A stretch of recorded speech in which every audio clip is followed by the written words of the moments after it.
خداوند کے زندہ اور پاک کلام میں سے یسائی کی کتاب اس کا 63واں باب۔ یہ کون ہے جو ادوم سے اور سرخ پوشاک پہنے بصرہ سے آتا ہے؟ یہ جس کا لباس درخشاں ہے اور اپنی توانائی کی بزرگی سے خرامہ ہے۔ یہ میں ہوں جو صادق القول اور نجات دینے پر قادر ہوں۔ تیری پوشاک کیوں سرخ ہے؟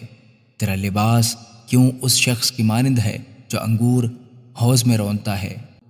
میں نے تنہا انگور حوض میں روندے اور لوگوں میں سے میرے ساتھ کوئی نہ تھا۔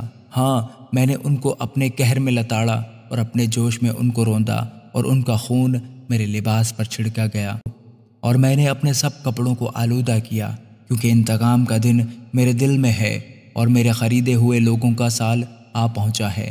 میں نے نکاح کی اور کوئی مددگار نہ تھا، اور میں نے تعجب کیا کہ کوئی سنبھالنے والا نہ تھا۔ پس میرے ہی بازو سے نجات آئی اور میرے ہی قہر نے مجھے سنبھالا۔ ہاں، میں نے اپنے قہر سے لوگوں کو لتاڑا اور اپنے غضب سے ان کو مدہوش کیا اور ان کا خون زمین پر بہا دیا۔ میں خداوند کی شفقت کا ذکر کروں گا، خداوند ہی کی ستائش کا، اس سب کے مطابق جو خداوند نے ہم کو عنایت کیا ہے، اور اس بڑی مہربانی کا جو اس نے اسرائیل کے گھرانے پر اپنی خاص رحمت اور فراوان شفقت کے مطابق ظاہر کی ہے، کیونکہ اس نے فرمایا یقیناً وہ میرے ہی لوگ ہیں۔ ایسی اولاد جو بے وفائی نہ کرے گی، چنانچہ وہ ان کا بچانے والا ہوا، ان کی تمام مصیبتوں میں وہ مصیبت زدہ ہوا، اور اس کے حضور کے فرشتہ نے ان کو بچایا۔ اس نے اپنی الفت اور رحمت سے ان کا فدیہ دیا، اس نے ان کو اٹھایا اور قدیم سے ہمیشہ ان کے لیے پھرا۔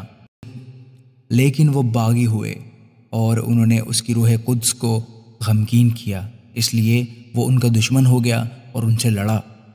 پھر اس نے اگلے دنوں کو اور موسیٰ کو اور اپنے لوگوں کو یاد کیا اور فرمایا، وہ کہاں ہے جو ان کو اپنے گلہ کے چوپانوں سمیت سمندر سے نکال لایا؟ وہ کہاں ہے جس نے اپنی روح قدس ان کے اندر ڈالی، جس نے موسیٰ کے دہنے ہاتھ پر اپنے جلالی بازو کو ساتھ کر دیا اور ان کے آگے پانی کو چیرا تاکہ اپنے لیے ابدی نام پیدا کرے، جو گہراؤں میں سے ان کو اس طرح لے گیا جس طرح بیابان میں سے گھوڑا، ایسا کہ انہوں نے ٹھوکر نہ کھائی۔ جس طرح مویشی وادی میں چلے جاتے ہیں، اسی طرح خداوند کی روح ان کو آرام گاہ میں لائی، اور اسی طرح تو نے اپنی قوم کی ہدایت کی تاکہ تو اپنے لیے جلیل نام پیدا کرے۔ آسمان پر سے نگاہ کر اور اپنے مقدس اور جلیل مسکن سے دیکھ، تیری غیرت اور تیری قدرت کے کام کہاں ہیں؟ تیری دلی رحمت اور تیری شفقت جو مجھ پر تھی موقوف ہو گئی۔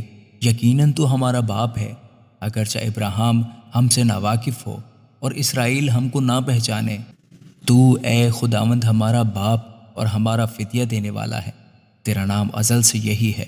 اے خداوند، تو نے ہم کو اپنی راہوں سے کیوں گمراہ کیا اور ہمارے دلوں کو سخت کیا کہ تجھ سے نہ ڈریں؟ اپنے بندوں کی خاطر، اپنی میراث کے قبائل کی خاطر باز آ۔ تیرے مقدس لوگ تھوڑی دیر تک قابض رہے، اب ہمارے دشمنوں نے تیرے مقدس کو پامال کر ڈالا ہے۔ ہم تو ان کی مانند ہوئے جن پر تو نے کبھی حکومت نہ کی اور جو تیرے نام سے نہیں کہلاتے۔ آمین۔